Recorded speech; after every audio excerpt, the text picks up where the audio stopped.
name is Patrick Wimp. I'm a filmmaker, a WGA screenwriter, and a content strategist at Spoken.press. I'm joined today by Dr. Phil Marshall, the founder of Spoken, and the author of the forthcoming sci-fi novel, Taming the Perilous Skies. We'd like to welcome you to Taming the Perilous Skies, 100 Days to Launch, presented by Spoken. So what exactly does that mean? What this means is we're going to take you on a step-by-step journey through the process of a debut author taking their book from finished manuscript to a full multimedia cross-platform launch. So we're going 100 days starting today, all the way to a full-scale book launch. In addition to these weekly conversations, you can follow Phil's personal YouTube, Instagram, and TikTok for daily check-ins on every step of that process. We've got those handles posted down below in the comment section. So Phil, thank you for joining us. It's great to be here with you and to finally be at this stage after so many years of preparation. And so I'm excited to actually follow this journey myself because I'm a debut author and I have not done this yet. And so people might think, oh, he's reflecting on a vast amount of experience of launching his debut book. Au contraire. We're doing this in real time. And so I'm really excited to have your leadership on it and helping guide this overall series here. Yeah, I'm excited to see, where it goes, see that process firsthand. I have not published a novel or self-published a novel, so that'll be really interesting, both from that creative writing side, but also that entrepreneurial side. So, what do you think we can expect from this 100 days to launch of Taming the Perilous Skies? What we want to do is we want to sort of capture in very small, digestible pieces some of the bigger ideas, and we'll do this work with you every week on YouTube. But then what I'm going to do in between is I'm going to do daily check-ins, just little, vignettes on shorts and reels and TikTok.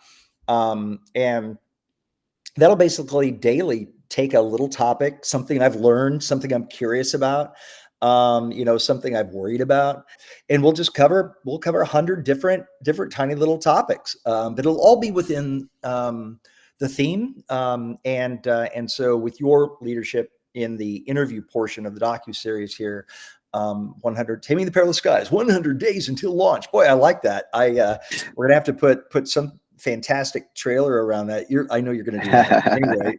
I couldn't stop you, but I think that the little vignettes in between will just kind of fill in the gaps with all sorts of little tidbits that I hope that as we go through this in real time, the debut author will actually benefit from every single piece of this. We're going to go from the big idea of what's the goals, why did I do this, where did this come from, down all the way through industry and tech and marketing and all the pieces. And since we have 100 days, which boils down to, I think, what did we decide? It was like 13 weeks, I think, that we'll take the themes in 13 big swipes. So that's what we'll do. That's really exciting. And once again, just really excited to be a part of it. So, let's kind of talk a little bit about the book, right? Taming the Perilous Skies. It's a sci-fi novel. Where did the inspiration for this story come from? Take us into your creative a little bit. It's been a labor of love. It's really centered around my passion for science and the universe. I'm trained as a surgeon, as a physician. I left that many years ago to pursue tech, and so I've been doing tech for a long time. But on the morning of 9/11, I was flying between Chicago and Philadelphia, and I picked up Discover magazine, and a little sidebar article covered the famous double slit experiment, where light goes through two slits and produces a pattern of light and dark bands. And the article, only 120 words by writer Tim Folger, went into what happens if you actually release those photons one at a time, and the fact that it builds up that same light and dark pattern. And so instead of light acting like waves with photons interfering with other photons, quantum mechanics explains that as superposition, and that every particle exists in every possible place and that it interferes with itself. And that's when I began to think about this and came up with my own theory of persistence, which is a theory in gravitational physics and in quantum mechanics that states that every particle exists as a timeless pathway between its origin and its destination, interwoven amongst all other particles that have ever or will ever exist in all of time into a timeless three-dimensional fabric, a fabric that wraps more densely around planets and their moons and less densely between them, creating a differential force that we experience as gravity, and that particles interfere with other particles over the course of time because they in fact exist as a timeless thread in that fabric, and so they are interfering with themselves across time. And so if you look at my website and if you look at my work, you'll see this particular pattern.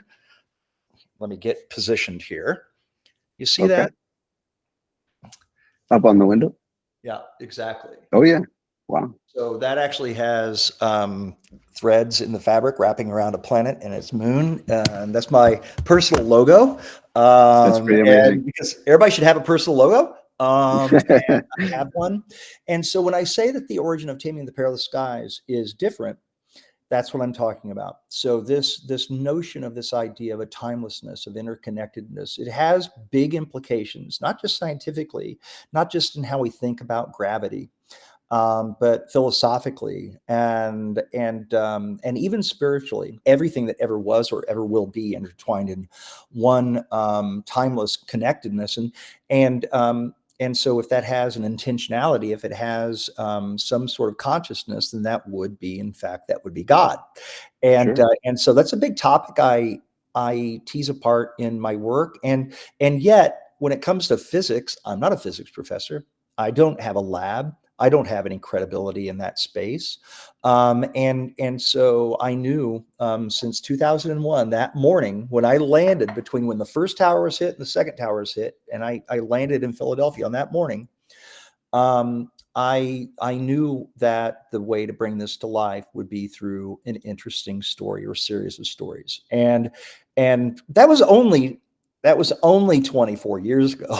So when people talk about their journey into being a debut novelist or debut, launching their debut work, mine's been 24 years in the making. Seriously, 6 years in really focusing on the craft and honing that. But my journey came from wanting a concept to be brought out into the world and for people to think about things differently. And the biggest thing that comes out of the theory in my debut novel, Taming the Perilous Skies, as everybody here might get from the title, is the invention of anti-gravity and how that changes the world. The year is 2076. The world's been transformed with the invention of anti-gravity. We live about a third of our lives up. And on this morning, October 19th, 2076, the grid controlling all aerial activity, the devices, the vehicles, the residences, businesses, all the ways that we now live up, that control grid fails, and my main character is placed as the lead of that worldwide investigation. He is a mild-mannered father of a 9-year-old, and so his journey from being a very safe person, he calls himself boring, and in fact, at the 12-hour mark, his son's Ariel will be the one that falls, right? Be among the casualties. And there's 47 million people that die in this novel, and Wow. his son is going to be one of them. And so the race to identify the cause, and then the race to save his son specifically, that all becomes part of that techno thriller arc. And so for me, this journey is a big one. It's a big idea, and I do want to be successful with it. Doesn't mean I'm wanting to necessarily make a lot of money from it. I've learned Sure. that's a very difficult thing to do as an author.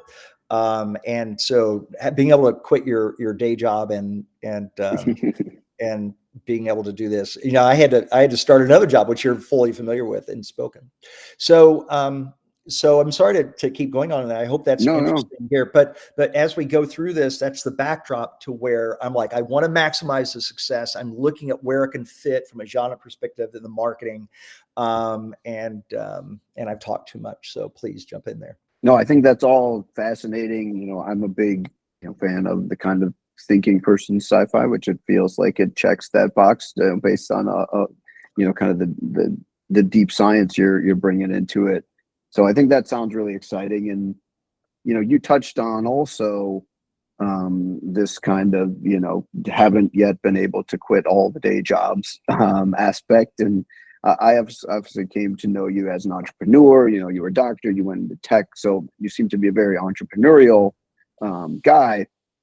And so I guess what kind of drove you to explore this process of self-publishing, right? This is the path we're going down, is a self-publishing path at present. Yeah, well, more than at present, like period. Okay, cool, great. Listen, So, yeah. listen. If Lee Harris, you're watching this from tour, if you're watching the sales and you finally want to jump in and pick this one up and carry it forward, so it ends up on airport bookshelves, then I am not going to turn that telephone call down. And so when it comes to why self-publishing, Mm-hmm. it's I did engage him, but then I also did create query letters in several versions of it, and I queried 120 literary agents. Okay. And even though I have the background I have, and even Lee gave it some validation, at least my writing some validation and liking my novelette. Right. And I included that in the query letter. The truth is, I got only one full manuscript request, and in the end, 120 rejections. Mm-hmm. And so self-publishing it is, because Yeah, this right. story is going to get out there. And so I've had to take the hat that was, I'm going to get Tor, Yeah, yeah. and I had to turn it around, and I'm like, I'm going to self-publish. And what that led to was actually really interesting. And that is not just a novel, but it's meeting people like you and our other team members at Spoken, and folks like Russ Nickel and Eric Johnson at Taos Toolbox, and so many folks that have motivated me not to just think about this as a novel that sits on a Mm-hmm. shelf. And so it's not just going to be ebook. It's not just going to be hardcover or paperback and audio that we'll get into because of Spoken Sure. audio. I am an audio first reader. Mm-hmm. And so audio is very, very dominant for me, and audiobook is growing so quickly that it's becoming the dominant modality of consuming written works. And so Spoken and my journey there is all a part of this.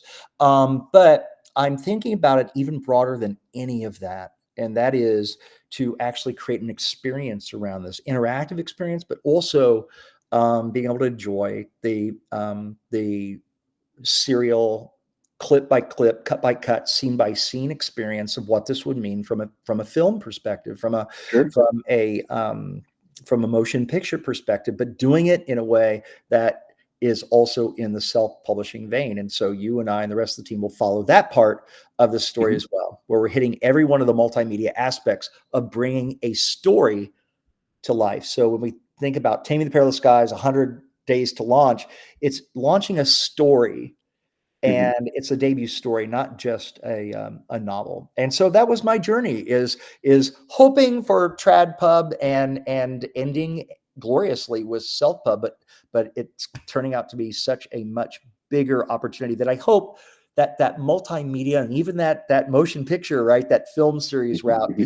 can be a real motivation to debut authors who think, oh, it may be too late, or I'm too busy, or whatever. It's never too late. I mean, these wrinkles that are showing on this video right now are testament to it. And that little gauge over my my left shoulder that you can kind of see there, Oh, yeah.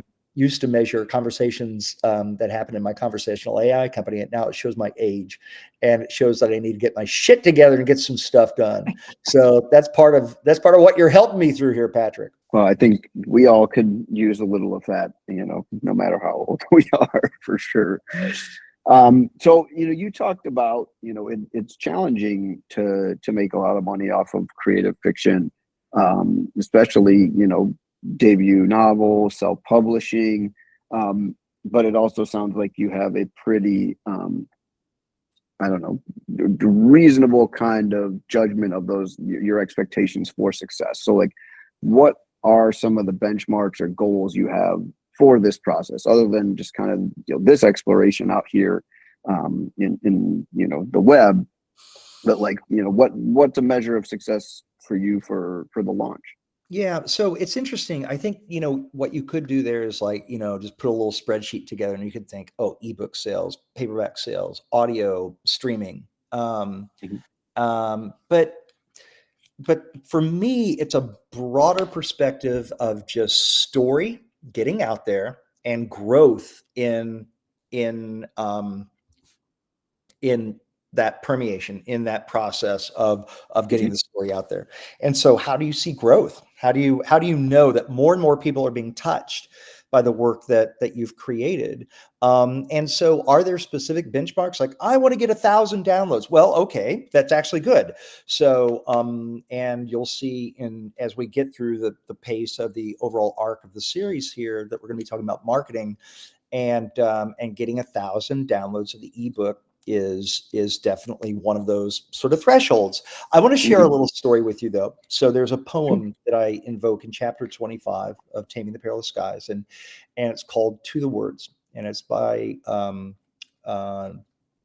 W.S. Merwin, a poet laureate, who wrote a poem after 9/11. Mm. And it's about the names that were lost, the people that were lost, but the names. And so it's to the words. It's about their names, and it's really a moving piece.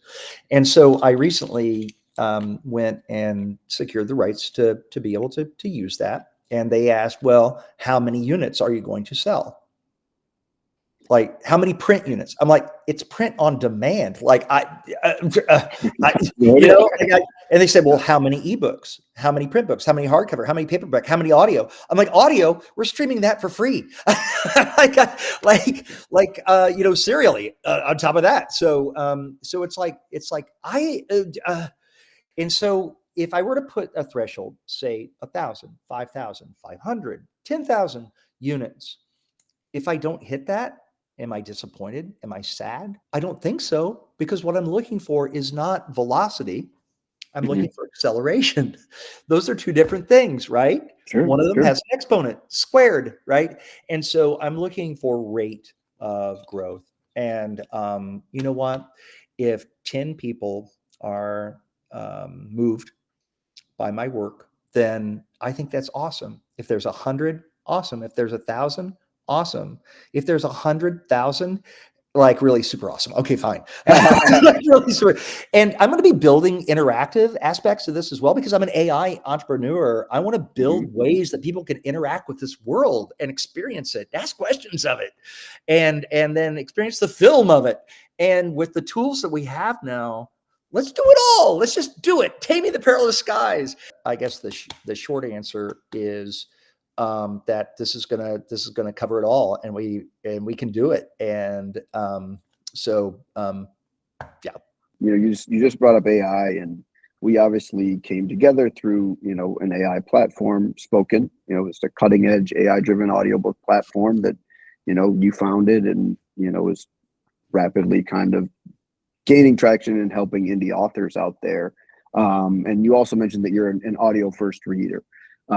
So like, how is audio and spoken in specific going to figure into your process? Is it something where come to when it's ready, or is it something you're kind of actively engaging in as you create and as you build towards this launch?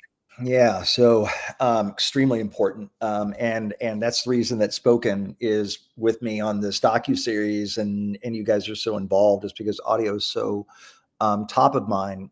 Oftentimes audio for the self-publishing author would have been, an afterthought. Yep. And now, because it's becoming a dominant modality for consuming written works, it has to be forethought. And so audio is my way of consuming a story, and I keep going back to the ones that I love so much. Sure. And whether it's Stephen Fry or it's Jim Dale on Harry Potter, I would take either of them all day long. I think studio recordings with great voice actors, still a gold standard for doing things. But now with AI audio and with spoken, we're able to create multicast delivery Mhm. of this in a way that's very compelling. Voices designed in real time around every single character, and just one click, boom, getting that great audio out at very little cost. Audio becomes accessible now to the debut author, and Sure. so we're going to bring story to audio in a big way. It's going to come through spoken. It might come through a variety of other platforms. Will we then push it out through like Spotify or Audible or Curios or book.io or Kobo or BookFunnel or any of the other major platforms here? Mhm. We'll see. But producing it on spoken is going to be a part of this journey. We've talked a little bit about how you came later to all of this, and we've really hit this theme of like it's not too late. And even as you talk about spoken, new tools and technology have come along to kind of continuously democratize or redistribute the power access for indie authors, self-publishers, even going back to ebooks, now jumping to full multicast audio. Right, these were barriers to entry not so long ago. Is there anything you would like to kind of impart to some of those new authors out there, whether they're writing their first book or have been thinking about it for however many months, years, whatever? Anything you can impart to the new authors who might be out there listening? The way I think about it, as you were talking there, I was reminded of something that Eva Lau said to me. And so Eva and Alan sold Wattpad, and so they really disrupted how stories were put down, and then the reader experience. Right, it's so interactive, and it's just very different. But she said, we talked about spoken. She said, yeah, you keep talking about how much you're giving to authors and how much you're doing for authors, but what are you doing for listeners? And Mhm. the reason that what you said reminded me of that is because something that's been very difficult for me to get my head around, but something that is essential for me to get my head around, is how is the story received? And so as I think about readers, listeners, consumers, Mhm. how do I blend vision and tone, concept and style, my voice in that story, which I think is pretty Sure. unique. I've been told it's pretty unique. But how do I make sure that it's really fitting in to a great market, that as many people as possible can interact with it? And that has real implications. And so think about this. What do novelists historically do? They complete the work, they Mhm. toss it over the wall to the trad publisher, or they self-publish the work, right? It's Sure. done, Mhm. right? It's done. Is your novel done? Everybody asks me that. I'm like, yeah, it's done. It's been done 18 times and counting. Right? I mean, I'm revising it like this afternoon. I'm revising chapter 45 because Sure. out of 50 chapters, that's where I am on another revision, getting ready, the final revision for sending to the formatters and all that for actually doing that V1 of this Mhm. novel. I call it V1 of this novel because because it's exactly what it is. You don't have to be just done. Yes, you should move on to additional works. I've started novel number 2. I've already conceptualized novel number 3. But with spoken, you can go in and you can change that passage and that passage, right? You can change chapter number 5. You can add a new, Mhm. short story as a vignette or something that builds on the universe. Yeah. It's fluid. It's adaptive. It doesn't have to be just done. It can just get better. And so that's what I plan to do. I plan on, the folks who are going to be working with me to get the EPUB, manuscript out for ebook and update the print, files and all of that. They're going to be getting regular updates because I am going to continue to update this. Cool.